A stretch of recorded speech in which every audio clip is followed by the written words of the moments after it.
오늘 성경 말씀은 누가복음 12장 54절에서 59절까지의 말씀입니다. 또 무리에게 이르시되 너희가 구름이 서쪽에서 이는 것을 보면 곧 말하기를 소나기가 오리라 하나니 과연 그러하고 남풍이 부는 것을 보면 말하기를 심히 더우리라 하나니 과연 그러하니라. 외식하는 자여 너희가 천지의 기상은 분간할 줄 알면서 어찌 이 시대는 분간하지 못하느냐.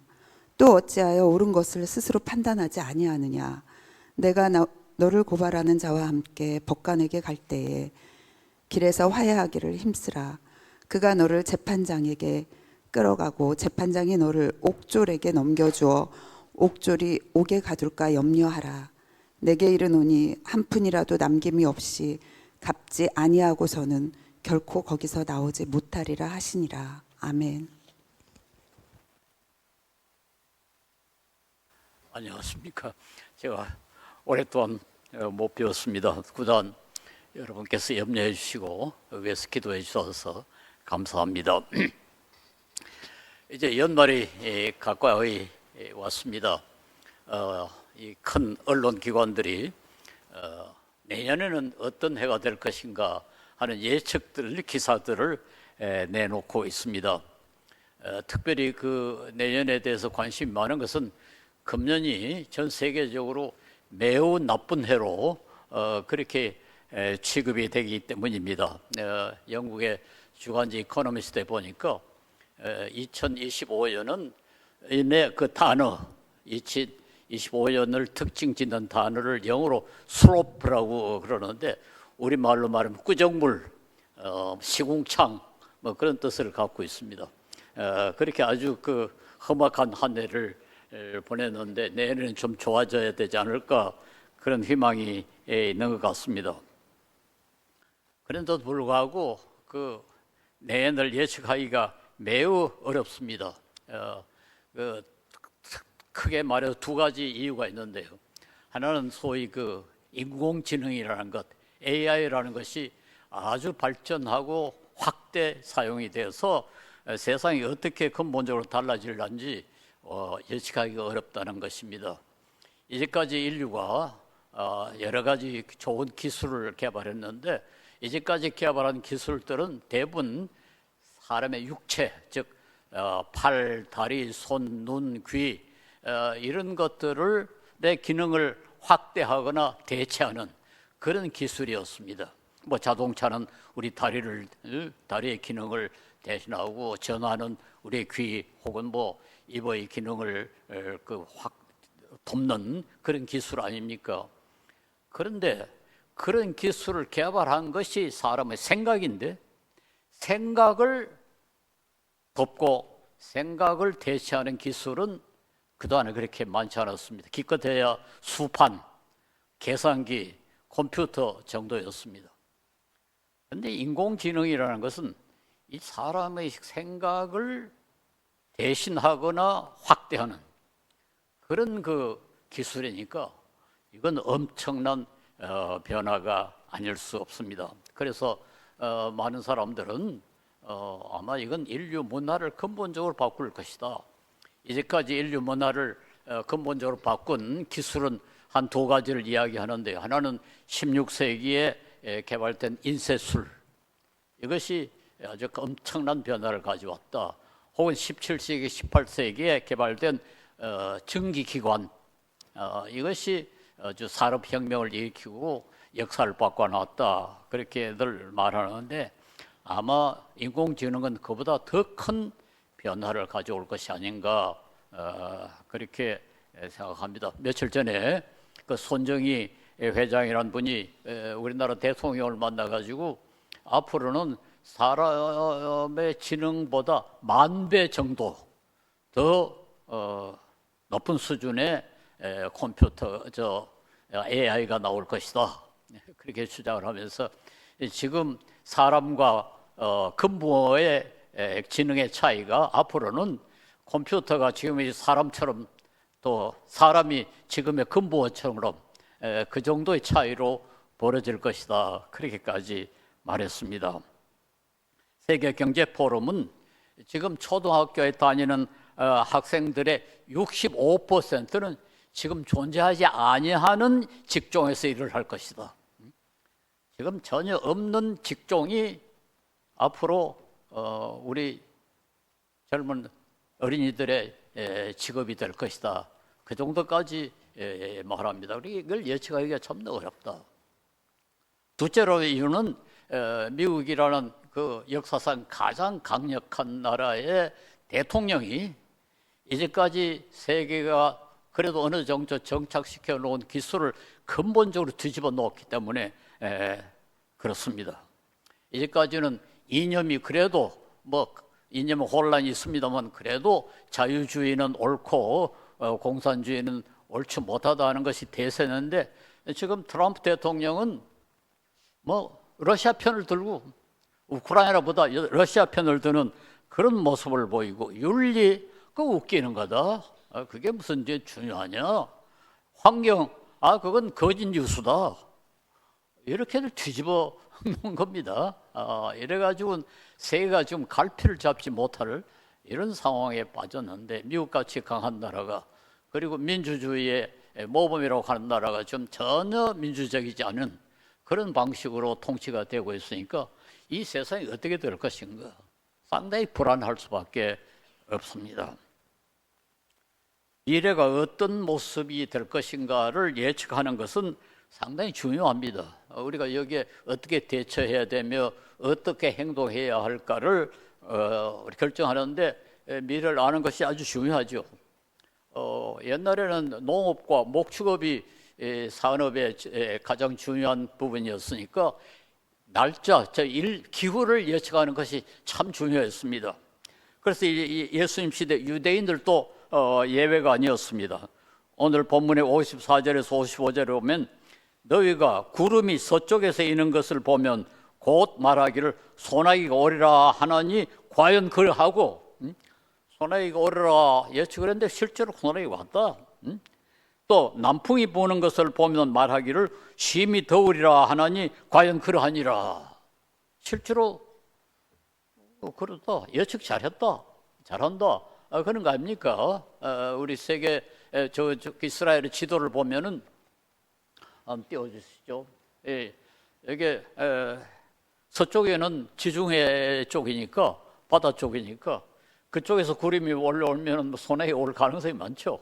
그리고 남쪽은 사막으로 되어 있는 아라비아 반도니까 그쪽에서 바람이 불면은 온도가 올라갈 수밖에 없죠. 그러니까 아주 정확하게 알았다는 것입니다. 그런데 예수님께서는 외식하는 자여 너희가 천재 기상은 분간할 줄 알면서 어찌 이 시대는 분간하지 못하느냐. 일기는 아주 정확하게 잘 예측한다. 그런데 이 세상이 어떻게 될 것인가? 이건 왜 분간하지 못하느냐? 예수님께서 꾸짖었습니다. 예측한다. 예측이 엄청나게 중요하고 사실은 과학이라는 것이 예측하기 위함이다. 프랑스의 철학자 꽁트라는 사람이 안다는 것은 예측하기 위함이다. 그렇게 말했는데요. 가령 우리가 물이 0도 이하가 되면 언다 하는 것을 알면은 예측할 수 있죠. 과학이라는 건 일반적으로 설명, 영어로 explanation이라고 하는데 설명을 하기 위한 것이다. 이렇게 알고 있습니다. 물이 왜 어느냐? 온도가 0도 이하가 되면은 물은 얼기 때문이고 온도가 0도 이하로 내려갔다. 그러므로 언다. 이건 설명입니다. 설명과 똑같은 구조를 가지고 있는 것이 예측입니다. 모든 물은 0도 이하가 되면 언다. 그런데 온도가 0도 이하가 됐다. 그러므로 물이 얼 것이다. 그럼 예측이죠. 그건 상당히 중요하죠. 그래서 설명과 예측은 동일한 구조를 가지고 있습니다. 그리고 예측한다는 것은 우리에게 엄청난 이익을 가져다 줍니다. 가령 온도가 내려간다는 걸 알면 어떡합니까? 수도가 동파되지 않기 위해서 가서 보온 장치를 하지 않겠습니까? 그걸 모르면은 터져버립니다. 며칠 전에 온도가 영하 6도, 7도로 내려간다. 그 소리를 뉴스에 듣고는 우리 사람이 제깍 밭에 나가가지고 아직까지 뽑지 않은 배수를 다 뽑았습니다. 그리고는 비닐하우스로 다 잘 덮었어요. 그래서 어제 가보니까 아주 말짱하게 얼지 않았습니다. 그걸 몰랐더라면 그 배수 다 얼어버렸겠죠. 그러니까 안다는 것은 엄청난 이익을 줍니다. 사람의 힘이라는 건 아는 것에 근거해 있다. 예측이 저렇게 중요합니다. 과거의 것도 사실 예측을 위함이다. 역사. 우리가 왜 역사를 공부합니까? 옛날 일인데. 그런데 역사를 알아야 사람의 본성이 어떠며 역사의 그가 어떻게 흘러가는가를 패턴을 알아가지고 미래를 예측할 수 있기 때문에 그렇습니다. 그래서 영국의 수상이었던 처칠, 또 우리나라의 독립운동가였던 신채호 선생은 역사를 잊은 민족에게는 미래가 없다. 이상하잖아요. 역사를 잊은 민족은 미래가 없다. 역사도 미래를 위한 것이다. 모든 지식은 미래를 위한 것이고 미래 이익을 위한 것이고 예측하기 위함이다. 이렇게까지 말할 수 있습니다. 그런데 예수님은 56절에 외식하는 자여 너희가 천재 기상은 분간할 줄 알면서 어찌 이 시대는 분간하지 못하느냐. 이 시대는 분간하지 못하느냐. 그런데 예수님이 이걸 외식하는 자여 그렇게 했어요. 아니 시대를 예측하지 못하는데 왜 외식하는 자라고 그랬을까요? 여기서 그 자체로는 좀 이해하기가 어렵습니다만은 그 다음 절 57절에 보면은 어찌하여 옳은 것을 스스로 판단하지 못하느냐.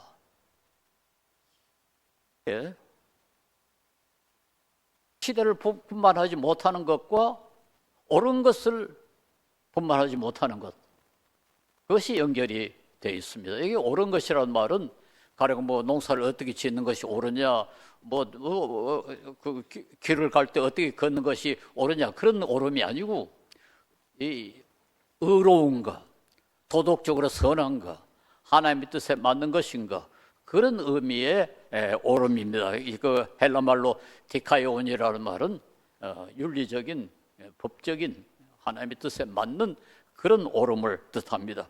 그런 것을 구별하지 못한다. 그래서 예수님께서 그 사람들에게 시대를 분별하지 못한다는 말은 이 세상이 얼마나 잘못되어 가는가 너 모르고 있지 않냐. 아니 날씨는 어떻게 될 것인가를 잘 아는데 세상이 얼마나 잘못되었고 그 무엇이 옳은가를 전혀 모르고 있지 않았냐. 그러니까 어떻게 행동해야 할지를 모르는 거 아니냐. 이렇게 비판하시는 것입니다. 그런데 그게 왜 위선일까요? 그게 왜 외식일까요? 외식이라는 건 겉으로는 아주 번드르르하게 행동하는데 실제로는 의도가 아주 나쁜, 의도는 나쁘면서도 겉으로는 다른 사람에게 아주 의로운 척하게 행동하면 그게 외식 아닙니까? 그런데 옳은 것을 모르면 왜 그게 외식이 될까요? 제 생각으로는 외식하는 사람은 자기가 외식한다고 생각하지 않는 거죠. 다른 사람이 봤을 때는 저 위선자다 그렇게 말하시지만 위선자가 나는 위선자다 그럼 위선자는 없어요. 자기는 옳다고 생각하는 거예요. 그런데 다른 사람이 봤을 때 속으로는 아주 엉뚱한 생각을 하고 있으면 겉으로는 아주 근사하게 행동하네. 그래야 그게 외식이 되거든요. 잘 사는 줄 알고 착각을 하고 있는 겁니다. 그런데 실제로는 옳은 것이 무엇인지를 모르고 그러니까 예수님이 보시기에 이건 외식하는 자들이다. 그렇게 보신 것입니다.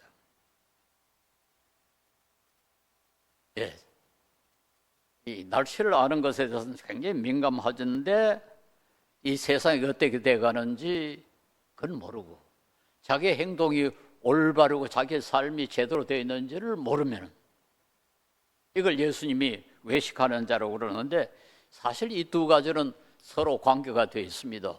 세상과 그 세상에 사는 사람은 서로 도와가면서 결정을 합니다. 사람의 생각들이 잘못되면은 세상이 사회가 잘못되고 사회가 잘못되면 그 사회에 사는 사람들의 생각이 잘못되고 상호 관계가 돼 있거든요. 그래가지고 이 두 가지가 사실은 딴 것이 아니라 서로 연결이 돼 있어서 이 시대를 모른다 하는 말은 옳은 것이 뭔지를 모른다. 시대는 그 시대 전체의 분위기를 뜻하고 옳은 것을 모른다는 건 개인의 판단을 뜻하는 거 아닙니까? 그런데 이 두 가지가 서로 연결이 돼 있습니다. 그래서 사람의 생각이 옳지 못하면 세상이 옳을 수가 없고 세상이 잘못됐으면 사람의 생각들이 제대로 되기가 어렵습니다. 그래서 예수님은 마태복음 24장 37절에서 39절에서 이렇게 말씀하십니다. 노아의 때와 같이 인자의 임함도 그리하리라. 홍수 전에 노아가 방주에 들어가는 날까지 사람들이 먹고 마시고 장가들고 시집가고 있으면서 홍수가 나서 그들을 다 멸하기까지 깨닫지 못하였으니 인자의 임함도 이와 같으리라. 전혀 깨닫지 못했다. 노아 시대 사람들은 뭐 잘 돼 간다고 생각했어요. 그러니까 먹고 마시고 시집가고 장가가고 그저 정상적으로 자기들은 그게 정상적이라고 생각했다. 근데 하나님께서 보시기에 뭐 근본적으로 잘못됐다. 그래서 홍수로 쓸어버렸다. 근데 예수님께서 의도하신 게 뭡니까? 노아의 때와 같이 예수님 때도 그랬다. 그러면 우리는 우리에게도 자문해야 됩니다. 우리도 그렇지 않은가? 우리가 살고 있는 이 때도 그렇지 않는가? 예수님은 예수님 시대 사람들에게 너희는 어떻게 시대를 분별하지 못하느냐? 지금도 우리를 보고 너희들은 어떻게? 일기는 정확하게 예측하는데 뭐 요즘 일기예보가 얼마나 정확합니까? 그래가지고 배추도 얼지 않게 하고 수도도 터지지 않게 하고 아주 잘한다. 그런데 너희들이 잘못 살고 있다는 건 모르느냐? 그렇게 말씀하시지 않겠는가? 시대가 사람을 결정하고 사람이 시대를 결정하지만은 그래도 시대마다 이건 잘못됐다 하는 사람들이 있었습니다. 이걸 선지자들이죠.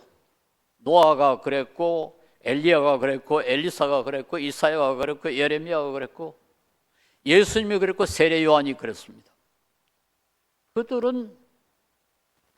그들이 살고 있던 시대의 사람들과는 다르게 생각하고 그들의 삶에 동조하지 않았고 그들이 보지 못한 것을 보았습니다. 즉 이분들은 옳은 것이 뭔가를 알았고 사람들에게 알리고 꾸짖고 경고했습니다. 오늘날 사실은 교회가 바로 일을 해야 되고 그리스도인이 일을 해야 하고 특별히 저같이 설교하는 사람이 이 역할을 감당해야 되지 않겠습니까? 적어도 교회라면 적어도 하나님 말씀을 가르치는 설교자라면 이걸 알아야 되지 않나, 그렇게 해야 되지 않나, 그런 책임감을 느끼고 그렇지 못한 것에 대해서 아주 부끄러움을 느낍니다. 어떻게 보면 우리 한국 괜찮아 보이지 않습니까?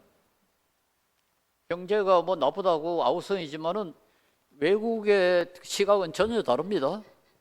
한국 잘 돼간다. 뭐 계엄령 좀 이상한 일도 있었지만 뭐 잘 해결하고 경제가 뭐 그렇게 신통하지 않았지만 그래도 수출도 늘어나고 앞으로 경제 성장이 지금보다 더 잘 될 것이다. 민주주의도 뭐 아시아에서는 그래도 제일 잘 나가고 있고 K-팝, K-푸드, 무슨 K-뷰티 뭐 세계적으로 영향을 끼치고 또 관광객이 구름대같이 모여들고 신앙 자유도 보장돼 있고 일기예보도 정확하고 괜찮지 않냐? 그런데 예수님이 보시기에는 신통치 않다. 옳은 것을 모르고 있는 것 같다. 그렇게 하시지 않는가? 한번 생각해 봐야 되겠습니다. 우리에게도 외식하는 자여 너희가 천재 기상은 분간할 줄 알면서 어찌하여 이 시대는 분간하지 못하느냐? 그렇게 하시지 않겠습니까? 사실 우리는 엘리야나 노아나 뭐 다른 선지자들보다 훨씬 유리한 위치에 있습니다. 왜냐하니까 우리에게는 성경이 있거든요. 노아의 시대, 엘리야, 엘리사 시대, 그들은 성경이 우리만큼 이렇게 되어 있질 않았습니다. 그리고 우리는 예수님을 압니다. 예수님의 그 보혈로 십자가에 돌아가심으로 죄 사함을 받을 수 있다는 것도 알고, 부활하셨다는 것도 알고, 예수님이 재림하실 것을 경고한 것도 우리는 다 알고 있습니다. 그리고 역사적인 교회가 하나님 말씀을 순종했을 때는 잘 됐고, 불순종했을 때, 죄를 지었을 때는 잘못되고 실패했다는 것도 다 압니다. 우리는 믿음 선배들도 많이 있고 그들의 증언도 우리가 다 가지고 있습니다. 그러므로 우리는 노아의 시대 사람들보다, 엘리야, 엘리사, 이사야, 예레미야 시대 사람들보다, 심지어는 예수님과 세례 요한의 시대 사람들보다 훨씬 더 잘 알아야 그런 위치에 있는데도 불구하고 우리는 일기예보가 정확한 것처럼 우리는 우리 시대를 정확하게 알고 있다, 이렇게 착각하고 있는지 아닌지, 예수님께서 우리를 보고 야 위선자들아 하지 않겠는가. 우리 한번 근본적으로 반성해야 되겠고, 우리는 우리 자신에 대해서 정직해야 된다고 생각합니다. 정확하게 한번 알아보죠. 바울 사도는 앞으로 세상에 대해서, 특별히 말세에 대해서 어떻게 될 것인가를 예측했습니다. 디모데후서 3장 1절에서 5절에 아주 유명한 구절이죠. 조금 깁니다만 한번 들어보십시오. 너는 이것을 알라. 말세에 고통하는 때가 이르니 사람들이 자기를 사랑하며 돈을 사랑하며, 제일 먼저 이야기한 것이 자기를 사랑하고 돈을 사랑한다. 그 다음에 자랑하고 교만하고 비방하며 부모를 거역하지 하며 감사하지 아니하고 거룩하지 아니하며 무정하며 원통함을 풀지 아니하며 모함하며 절제하지 못하며 사나우며 선한 것을 좋아하지 아니하며 배신하며 조급하며 자만하며 쾌락 사랑하기를 하나님 사랑하는 것보다 더하니 경건의 모양은 있으나 경건의 능력은 부인한다니 이 같은 자들에게서 네가 돌아서라. 마지막에 경건의 모양은 있는데 경건의 능력은 부인한다는 말은 겉으로는 신앙생활 잘하는 것 같지 않은데 변화되지 않는다. 삶은 전혀 변화되지 않은 것을 이렇게 뜻한다고 주석가들이 설명을 합니다. 아니 신앙생활 잘한다고 교회도 열심히 다니고 성경도 읽고 기도도 하고 하는데 사람은 전혀 변하지 않는다. 행동은 전혀 변하지 않는다. 아니 조찬기도회 회장이라는 사람이 대통령 부인에게 뇌물 갖다 주고, 기독교 대학 총장 일을 했던 사람이 대통령 부인에게 무슨 선물 갖다 주고 뇌물 주고, 쇼는 잘합니다. 조찬기도회 회장 부회장 했던 사람이 국가를 위해서 우리가 기도를 해야 된다. 얼마나 멋집니까? 그런데 뇌물 갖다 주고, 이게 바로 경건의 모양은 있는데 경건의 능력은 부인하는 거다. 저는 우리 이걸 일일이 다 생각할 필요 없이 제일 첫 구절, 이것을 알아. 사람들이 자기를 사랑하며 돈을 사랑하며. 돈을 사랑하는 것, 이 시대의 특징이 뭔가? 그 시간이 흘렀습니다만 미국의 클린턴이라는 사람이 대통령 선거운동을 할 때 한 유명한 말이 있습니까? 바보야 역시 경제야. 그게 아주 유명하게 돼가지고 이제는 모든 선거 때마다 후보자들이 그걸 염두에 둡니다. 역시 경제야. 다른 주장 내세워봐야 정책 내세워봐야 아무 효과가 없다. 제일 중요한 건 나를 당선시키면 경제가 좋아집니다. 그러면 표를 얻는 거예요. 그러니까 단소리 하지 말고 경제 이야기 한번 해라. 그렇습니다. 지금 트럼프 대통령이 그렇지 않습니까? 이분에게는 인권도 이념도 공정한 것도 법도 평화도 이 환경도 다 중요하지 않습니다. 중요한 건 돈. 미국이 부자 되는 것. 미국이 위대하게 된다는 말은 미국이 경제적으로 부하게 되는 것. 그뿐입니다. 네, 돈. 그래서 하나님의 나라는 의의 정의에 의하여 지배되고 땅의 나라는 돈에 의하여 지배되는 그런 세상이 오늘의 세상 아닌가. 이 시대의 특징이 뭡니까? 돈의 우상. 그럼 우리가 솔직하게 인정을 해야 됩니다. 모든 사람이 이유 없이 싫어하는 게 있어요. 그게 뭐예요? 고통입니다. 고통은 왜 싫어하느냐? 이유가 없습니다. 설명할 수 없어요. 무조건 싫어합니다. 모든 사람이 이유 없이 추구하는 것이 있는데 쾌락입니다. 이유가 없습니다. 왜 쾌락을 추구하느냐 하면 대답할 수 없습니다. 그래서 영국의 철학자 벤담은 고통과 쾌락이 사람을 지배하는 두 주인이다. 그렇게까지 주장을 했습니다. 그런데 오늘날은 이 돈과 쾌락을 결정하는 것이 뭔가 하니까 돈입니다. 돈이 쾌락과 고통을 결정한다고 우리가 좀 믿고 있습니다. 실제로. 그래서 돈을 추구하고 그 돈이 있으면 쾌락을 추구하고 그래서 이 돈을 사랑하는 것과 자기를 사랑하는 것이 연결이 되어 있습니다. 그래서 이 사실은 너무 분명해서 이건 분간을 결정하는 것 이것이 더 중요한가 말하기가 어려울 그런 상황입니다.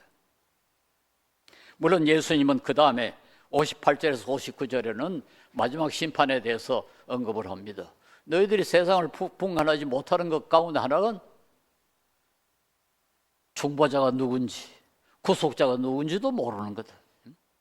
마지막 심판은 틀림없이 오는데 빨리 회개하고 구속자 중보자에게 회개하고 그 마지막 심판을 면하려야 될 텐데 전혀 그렇지 않는다. 그것을 말씀하십니다. 물론 오늘날도 사실은 예수님을 정확하게 분간하지 못하는 경우가 많습니다. 돈보다 예수님이 더 중요하겠는가? 정말 돈보다 예수님이 더 중요한가? 예수님 시대 사람들이 날씨는 정확하게 예측할 수 있지. 왜냐하면 그건 돈하고 관계 있는 거니까. 그런데 시대는 분간하지 못한다. 거기 와 계신 메시아는 분간하지 못한다. 그런데 돈이 눈을 가리웠기 때문에 그렇습니다. 네, 오늘은 문화가 예수님보다 특히 돈을 더 중시한다는 사실을 우리가 분명히 인식해야 이 시대를 올바로 안다 이렇게 말할 수 있지 않나 생각합니다. 성경은 분명히 돈과 예수님을 하나님을 같이 섬길 수 없다고 가르칩니다. 오늘 이 누가복음 12장에 사실은 거의 대부분이 돈과 관계되는 가르침입니다. 13절에서 5절에는 유산 분배 이야기가 나오죠. 어떤 사람이 와서 우리 형제간에 유산 분배를 조정해 주십시오. 그 다음에 16절에서 21절에는 어리석은 부자 이야기가 나옵니다.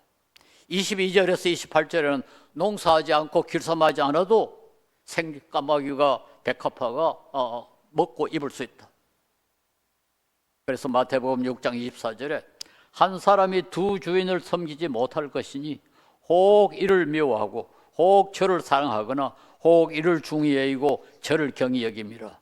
너희가 하나님과 재물을 겸하여 섬길 수 없느니라. 하나님과 재물을 겸하여 섬길 수 없느니라. 중요합니다. 중요합니다. 우리 솔직하게 성경 말씀을 그대로 문자 그대로 받아들여야 되지 않겠습니까? 예, 제가 이런 그 설교를 많이 합니다만, 돈 사랑에 대해서 경고를 많이 합니다만, 저는 절대로 그리스도인이 가난해져야 된다고 주장하는 사람은 아닙니다. 성경 어디도 가난한 것이 중요하다 그렇게 가르치질 않습니다. 우리가 너무 가난하면 비겁해지죠. 너무 가난해서 오히려 돈을 더 좋아하는 이런 상황이 벌어질 수가 있습니다. 그래서 저는 가난 그 자체가 좋다고 생각하지 않아요. 그리고 우리 속담에 곳간에서 인심 난다고, 어느 정도 있어야 또 다른 사람에게 사랑을 베풀 수가 있습니다. 우리가 뭐 돈이 이렇게 중요한 시대에 돈이 없으면은 다른 사람에게 이익을 주기가 참 어렵죠. 돈이 있으면 아주 편리합니다. 그러니까 돈이 없어야 된다고 주장하는 건 저는 절대로 아닙니다. 그리스도인들은 누구보다도 더 열심히 일하고 성실하게 일하고 부지런히 일하고 온갖 능력을 다 쏟아서 열심히 일해가지고 다른 사람에게 손 벌지 않아도 되도록, 다른 사람에게 줄 수 있도록 그렇게 키워야 된다고 저는 주장합니다.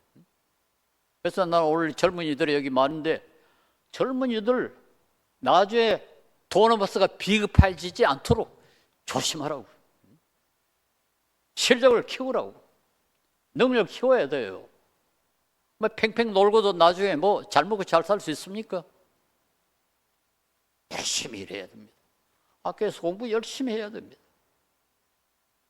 그리고 창조적으로 생각하고 어떻게 하면은 이 사회에서 그러니까 가난해지지 않도록, 다른 사람에게 비겁해지지 않도록 살 수 있는 거 얼터부터 생각을 해야죠. 준비하지 않고 갑자기 그렇게 넉넉해집니까?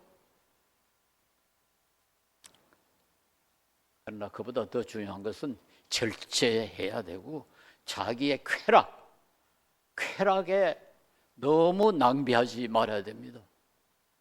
저는 요즘 우리 젊은이들에게, 물론 뭐 다가 아닙니다만 일부 젊은이들 보면 너무 한심해요. 얼마 전에 무슨 야구 경기가 있는데 표를 구하지 못한 사람이 암표를 샀는데 200만 원을 들었다고 그래요. 200만 원. 아니, 야구 구경하기 위해서 200만 원을 쓴다. 아니, 텔레비전으로 중계해도 봐도 되지 않습니까? 왜 거기 가야 돼요? 짜릿하니까. 응? 현장에 있어야 즐길 수 있다는 거예요. 그런데 그걸 위해서 200만 원을 쓴다.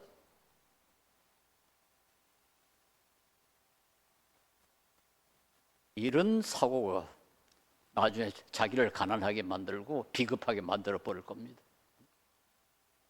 우리가 뭐 어느 정도 세상도 알고 세상도 즐기고 하는 거 저는 뭐 반대하지 않습니다. 그러나 정도가 있어야죠. 정도가 있어야죠. 그리스도인은 돈을 많이 벌어서 부자 되는 것보다 저는 절제해서 버는 것을 더 중요하게 생각합니다. 설교 전부 이면지입니다. 전 10년 전에 종이 한 통 사가지고 아직까지 쓰고 있습니다. 저희는 이면지를 이렇게 모아놓고, 우리 딸이 얼마 전에 자기 이면지가 빠졌다고, 다 됐다고 달라 그래가지고 절반을 줬어요. 우리 딸도 아낍니다. 저는 고속도로 무슨 여행할 때 휴게소에 가가지고 그 3,000, 4,000원짜리 커피 안 마십니다. 기계에 가면 500만 원이면 500원만 주면은 커피가 나와요. 차이가 나겠죠. 그 누가 모릅니까? 그나 꼭 몇 배가 되는 10배나 되는 그런 커피를 마셔야 되나요? 아껴야 됩니다. 그리고 아끼는 그 자체가 도덕적입니다. 왜냐니까 지금 환경이 과소비로 말미암아 나빠지고 있기 때문에 조금이라도 아끼는 것이 그 자체가 도덕적입니다. 제가 얼마 전에 좀 이런 이야기를 해서 죄송합니다만 자극을 드리기 위해서 말씀드립니다. 수필을 어디가 하나 썼는데 잘 샀다고 무슨 상도 받았습니다. 수필 제목이 보일러 속이기, 세상에 설교하는 사람이 속이기 글을 썼으니까 그게 이상하지 않습니까? 저희 집은 지붕에 태양광 발전 시설을 해가지고 전기를 집에서 생산해서 그거 가지고 집에 모든 전기를 다 사용하고 전기 자동차 충전하고 그러고도 남아서 지금 5,000km가 전략이 되어 있습니다. 그런데 얼마 전에 보일러를 설치를 했는데 아침에 일어나 보니까 보일러가 돌아요. 타요. 탄다는 표시가 나와요. 그래서 제가 전기 난로를 켜가지고 이 개척기 앞에 갖다 놨습니다. 그러니까 그 주위에 온도가 올라가니까 측정기입니까? 뭐 조절기야죠. 조절기가 스톱을 해요. 그러니까 말하자면 가스가 타질 않는 거죠. 실제로 온도는 아직까지 그렇게 높지 않은데도 불구하고 바로 그 밑에 전기 난로를 세워놓으니까 그 이상 가스가 타질 않는 거죠. 말은 속이는 거죠. 기계를 속인 겁니다. 우리 사람에게 제가 속였다고 이야기했더니 화를 냅니다. 예수 믿는 사람이 그럼 속이면 되느냐고. 뭐 사람 속이는 건 나쁘지만 기계 속이는 건 뭐 그래 나쁘지 않다. 그렇게 핑계를 댔습니다만은 아껴야죠. 왜 낭비합니까? 그래가지고 그 돈 전략해서 가난한 사람에게 주면 얼마나 도움이 되겠습니까? 암표 200만 원, 그 대신 집에서 텔레비전 중계 보고 그 200만 원 굶는 사람에게 먹이면은, 저 아프리카에 보내면은 한 가족이 한 달 이상 살 수 있습니다. 우리 그리스도인들은 절제할 줄 알아야 됩니다. 성경은 절제를 굉장히 강조합니다. 절제해야죠. 그 전략이 절제의 아주 중요한 부분입니다. 열심히 일하고 성실하게 일하고 직장에 가면은 누구보다도 더 그리스도인들은 열심히 성실하게 일해서 그 회사가 이 사람 놓칠 수 없다 그런 소리를 들을 수 있도록 일을 잘하면 되는 겁니다. 그리고 직장 구하기 전에 핑핑 놀지 말고 무슨 도떼기 시장에 가서도 일해야죠. 길가에 청소라도 일해야죠. 왜 못합니까? 그리스도인들은 열심히 일해가지고 사회에 필요한 사람이 되고 그리고 경제적으로 다른 데게 손 벌리지 않도록 그렇게 하고 그리고 건강도 잘 돌봐서 병나지 않게 하고 병이 나니까 돈이 너무 낭비가 되고 노동력이 없어져요. 그러니까 건강 유지도 열심히 하고 그렇게 해서 비겁하지 않고 법 어기지 않고 비도덕적이지 않은 그런 생활을 할 수 있도록 그래서 돈 사랑을 극복해야 됩니다. 제가 존경하는 기업인 가운데 한 분이 고 최태섭 회장인데 유산 나눠주지 않기 운동에 저하고 같이 활동했습니다. 언젠가 그 회사에 한국 유리 회사에 가봤더니 그때 벌써 70이 가까운 노인인데 자기 손녀뻘 되는 비서한테 존대어를 써요. 이렇게 하세요, 저렇게 하세요. 제가 우선 거기서부터 감동을 받았습니다. 그런데요, 그분이 사업하려니까 은행에 대출을 받았겠죠.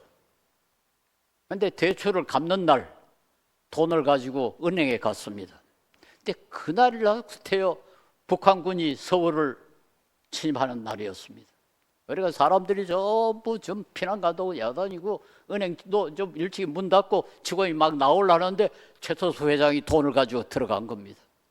그래서 오늘 좀 대출 받은 거 갚으러 왔습니다. 그러니까 이거 이제는 안 갚아도 됩니다. 세상이 난리인데 무슨 빚은 무슨 빚입니까? 가십시오. 은행 직원이 그러더라는 거예요. 최태섭 회장이 무슨 소리냐고. 내가 돈을 빌렸으면 갚아야지. 그러니까 직원이 그럴 필요 없다고 막 나가려는 걸 붙잡고 들어가서 기어코 돈을 갚고 영수증을 받아왔습니다. 기업하는 분입니다. 박정희 대통령 때 정치 자금 한 푼도 내지 않아가지고 국세청이 조사하러 왔습니다. 와서 한번 뒤져도 도저히 꼬투리를 잡을 수가 없는 거예요. 그래가지고 박 대통령한테 가서 이야기했답니다. 그분에게는 도무지 흠 잡을 데가 없습니다. 그랬더니 박 대통령이 그러더래요. 그러면 상을 드려야지. 상을 드려야지. 그게 그리스도인입니다. 그래서 돈의 우상을 이겨야 됩니다. 여러분이나 저나 다 약한 존재들이에요. 어려우면은 사람이 비겁해지고 불의와 타협할 수가 있습니다. 그런 상황에 빠지지 않도록 우리 돈을 이겨야 됩니다. 저는 우리 비소금 교회 여러분 좀 긍지를 가지시기를 바랍니다. 우리나라에서 예배당 없는 교회 최초입니다. 왜냐면 제가 시작을 했으니까. 제가 비소금 교회 제주선 한영교회 시작할 때 제가 주장해가지고 교회를 분립했고, 우리는 분립할 때 반드시 예배당 없는 교회를 한다. 제가 4달 앉아서 공부하면서 그 가능성을 봤기 때문에 그렇습니다. 왜 일주일에 한 번밖에 쓰지 않냐는 그 공간을 갖다가 일주일 내내 놀려나면서 그 막대한 돈을 거기다가 투여하느냐. 그래서 예배당 없는 교회를 처음으로 시작했고, 그 뒤에 뭐 주님의 교회니 뭐 여러 교회가 그걸 보고 지금 우리나라에 꽤 좀 예배당 없는 교회가 많이 생겨났습니다. 그러나 그 시작은 우리 비소금 교회입니다. 저는 매우 자랑스럽게 생각합니다. 여러분, 이스라엘의 종교가 타락했을 때 언제인지 압니까? 솔로몬이 성전 짓고부터 타락했습니다. 기독교가 언제부터 타락한지 아십니까? 가톨릭 교회가 성당을 짓고부터 타락하기 시작했습니다. 돈이 들어오면 사람이 생각이 뒤를 타져 부릅니다. 우리가 돈을 무시하지 말되, 그러나 결코 돈의 유혹을 받지 않도록 돈의 우상을 정말 두려워하고 우상을 섬기지 않기 위해서 우리가 평소에도 준비하고, 그렇게 해서 그 덕으로 우리가 하나님과 더 가까이 가고 더 부지런해지고 더 훌륭한 시민, 그리고 이 사회를 좀 근본적으로 개선하는 그런 기능을 할 수 있기를 바랍니다. 기도하겠습니다.